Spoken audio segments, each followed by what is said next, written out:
Hi, this is Brad with Juliano's Pools. Today I'm going to be giving you a digital walkthrough on all the basics and on how to maintain your above ground pool. This is where our skimmer and return to the pool are. Right here, this is where all the water comes into the pool, gets pulled in through this pipe, goes down underground here into our pump over on this side. Once it comes into our pump, it gets pumped, put into our filter, and then goes all back into this return line here. And then it comes back through underground into this pipe here, and gets reintroduced into the pool. Your plumbing is really just a big circle, comes in through your skimmer, gets pumped, filtered, and then put back through your return line here. All the maintenance you really need to do on the pool side is pull out your skimmer every day, just empty out any leaves or debris that get caught inside there. You can simply tap it on a rock, get all that debris out, and then just put it right back in. Then over on the pump side, there's another basket that you want to keep an eye on, and that's your pump basket. Inside here, it does catch a little bit of debris that gets past the skimmer, so you can always turn it off. There's a little switch on the bottom of the pump. You click it to the right, and that'll turn off your pump.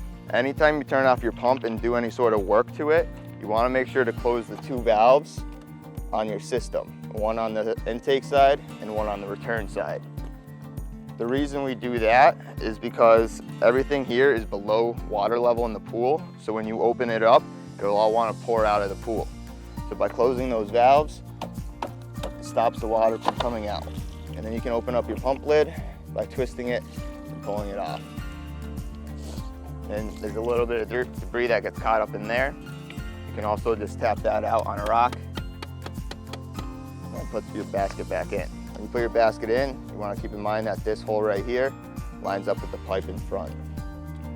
And I'll show you what it looks like if you didn't close this valve. If you forgot to close that, all the water from the pool starts to pour out on you. By closing that, it'll prevent that from happening. Once you're done, you can go ahead and put your lid back on. Just want to make sure that that gasket stays inside the rim there. And you can put it right back on. Righty-tighty, lefty-loosey. When you're done with that, you can go ahead and fire your system back up. You just want to make sure to open these valves back up, both of them. And once you have both those valves opened up, you can go ahead to the back of your pump and press the on-off switch again. Anytime we do any sort of work on the filter or pump, it introduces air into the system, and you want to get that air out of there by using this air bleeder on top. You open that up, once water starts spraying out, you can close it up, just with this little orange valve here going back and forth. This is typically how all of our setups are. You have an outlet for the pump, then you have a maintenance outlet with a couple just 12 volts outlets, and it's all on one breaker. Then you have your timer. Inside here, this is the most common timer. It's another way to turn it on and off using this little silver lever right here. Click that to the left, the pump will turn off. Turn it back on, click it to the right. This is the time of day that it is. Right now it's approximately 11 o'clock. That's where that dial is turned to. If you want to change the time of day, you pull it out and turn it to the spot you want it to be. Say we want it at 9 a.m., you turn it to 9 a.m. These tabs here are the on and off times. The green one is the on. So we have it set for 7 a.m. It'll come on at 7 a.m. This clock continues to turn all the way around until it gets to that off time where it says 4 p.m. As this spins, it'll click to that off, loosen them up a little bit, and then you'll be able to manually put those in a different place. If you want it to run till 10 p.m., you move that till 10 p.m. and then tighten that pin back up, and that'll be the new schedule set. So this would run all the way to 10 p.m., hit that timer, turn off. It would stay off for this time until it comes over to this next pin, turn back on at that time. You can always manually turn it off using this silver lever right here. So we have a floating chlorinator. We have various different designs for that. This is one right here, and they're all pretty much the same. They have a way that they float, which is this buoy on top. It just twists out. And inside there, you load up your 3-inch chlorine tabs, and it just floats around the pool and dispenses chlorine all on its own. There's ways to adjust them using these dials down here. Control the amount of chlorine going through these holes. That'd be max, and then you just keep going down one notch at a time. And once you're done, you just drop it back into your pool. Let it fill up with water, and it'll start floating around again. The only other thing to really keeping the pool clean would be the water chemistry. There's a lot of different ways you can do this. There's apps online that you can use. We use test strips like this. We also have this smart computer way where we come out, we fill up a little disc of water, put it through a computer, and it'll tell us exactly where the levels are. This is the most common way that people do it, especially if they're doing it every week. You come out with your bottle and your test strip, you dip it into the water for about 5 seconds, and you just pull it right out. And you'd match it up to the colors on the bottle. So you'll see this is right around 100. These are the ideal ranges where it says okay. See, this is about 100 to 200, somewhere in there.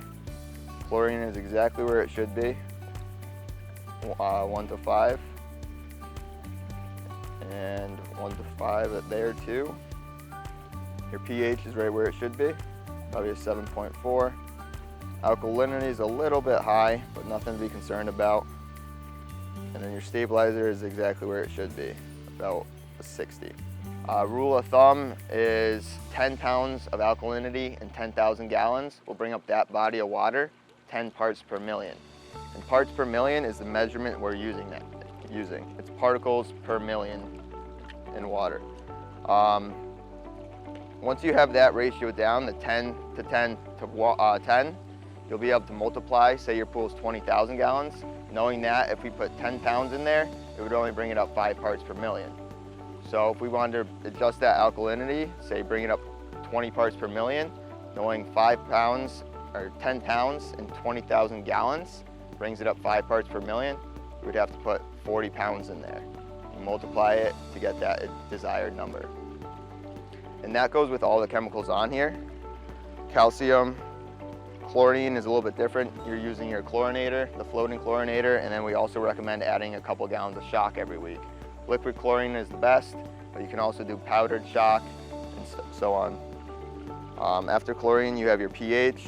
pH is the same way, a little bit trickier. We recommend just doing 1 pound at a time. Take 1 pound, add it into your skimmer right here, dump it right down the skimmer.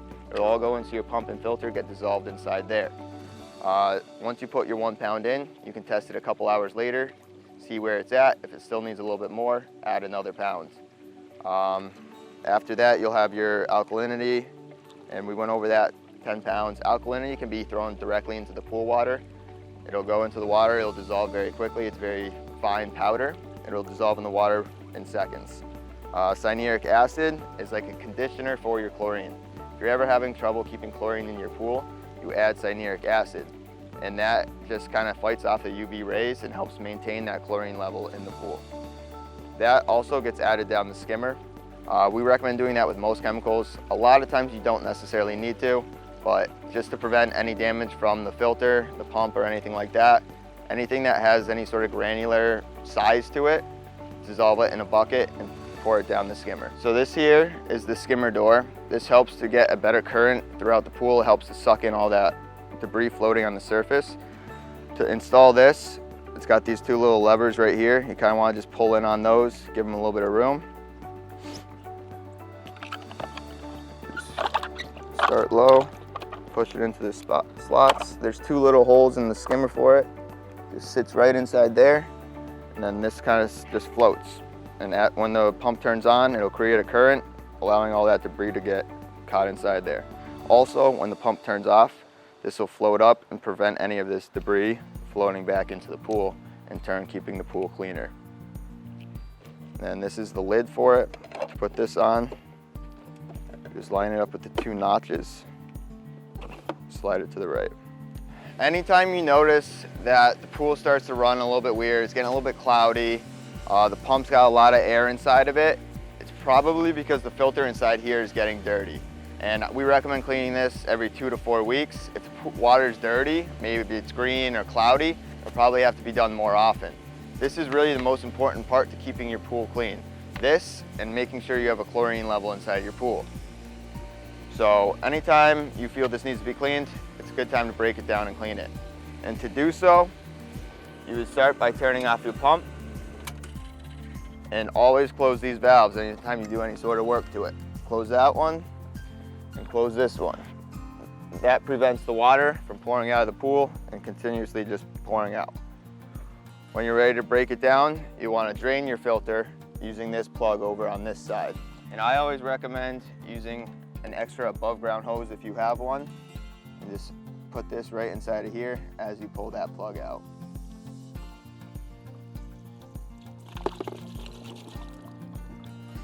And that'll just help to save the rocks and everything around here. You can drain the water out somewhere else. As that's draining out, you can open up your air bleeder to make it go a little bit quicker. And then you'll want to grab with these two bands right here and lift up. You just twist it until this whole thing starts to spin, and you can lift right up on it. Inside here, there's two little clips that you have to hold down in order to release that from the filter. You can see this one's got a little bit of dirt on it and just stuff that's been accumulating over the past few weeks. You can pull this whole thing right out of here and go hose it down with a garden hose. Just using a typical garden hose with a nozzle, jet stream, does the job pretty well. Takes all that brown dirt and algae that's been accumulating on there, just pulls it all right off of there. And this sits right down on that center piece in the middle. Once it kind of stops wobbling, it's in there properly. And when we're putting this back on, you don't need to hold down on these clips anymore. You just put it on and twist it.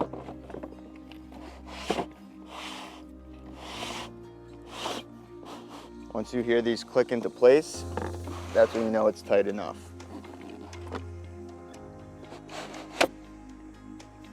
Once it stops moving, it's tightened down and you're ready to fire it all back up. Before you do that though, I want to just make sure to open our valves back up, supplying the pump with plenty of water. Start. And since we just drained this whole thing, we got to let all that air back out of there using this valve on top. And then you have a clean filter and you'll go another 2 weeks before having to do it again. We're here at another one of our above ground pools. It's a very similar setup to our last one, just a little bit different. Mainly, we have our hoses here above ground. All our plumbing is above ground. And then the other big difference is our chlorinator. That's our frog mineral reservoir chlorinating system. I'll start with this. This is a different style skimmer, just a different style pool altogether. Basically works all the same way. You just lift this up. You got your skimmer door inside here. And that skimmer door doesn't get removed. That stays in there permanently. Stays how it is. And then you have your skimmer basket. And just pull this up out of there. Do the same thing. Tap it out on a rock or whatever. Get all that debris out and put it back in. It all comes down through this hose into our pump. Gets pumped, filtered, and then sent back through our return line. It looks a little bit differently because we have the frog chlorination system on here. It all comes through here, grabs the chlorine water, and it reintroduces it through our return over here. So same thing goes on this pool. Anytime you do any sort of work on your plumbing, you want to turn off the pump and close your two valves. You have one in front of the pump and one after the pump. You close both of those up and then you'll be able to open up your chlorinator. Twist off the top like that, the whole thing lifts up out of there. This right here will need to be replaced every 2 weeks. As you can see now, it's empty. There's no chlorine inside there. So this whole package right here is trash. You would go grab a new one and put it inside here. This here is your mineral reservoir. It says all your information on there, how many gallons it can filter and all that. This one's rated for 25,000 gallons. And this is good for the whole season. You put one in the spring and then you just let it run all summer long and then you throw it out in the fall. That just slides in there. There's a slit right here. You just line that up with the slit in the chlorinator, and it just drops down into place. And you pull this red tab off the top and put it down inside. There's a specific way that it sits in. You see how it's not dropping in all the way? You simply just twist it and it'll find that slot. It'll go down all the way and you just put your cap back on. There's a little gasket inside there, so I'll make sure that stays in place. And you never need any sort of tool to tighten it down. That gasket does the job, and you just hand tight. Once you have all that put together, you can go ahead and open up your valves and fire your system back up.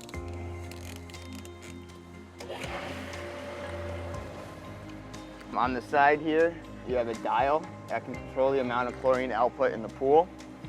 It goes from 0 all the way up to 10. You just turn it accordingly. You'll know how much chlorine is in your pool by using the test strips every week. You dip it in. If it's high, you can come back here, dial it back. If it's too low, you can turn it up.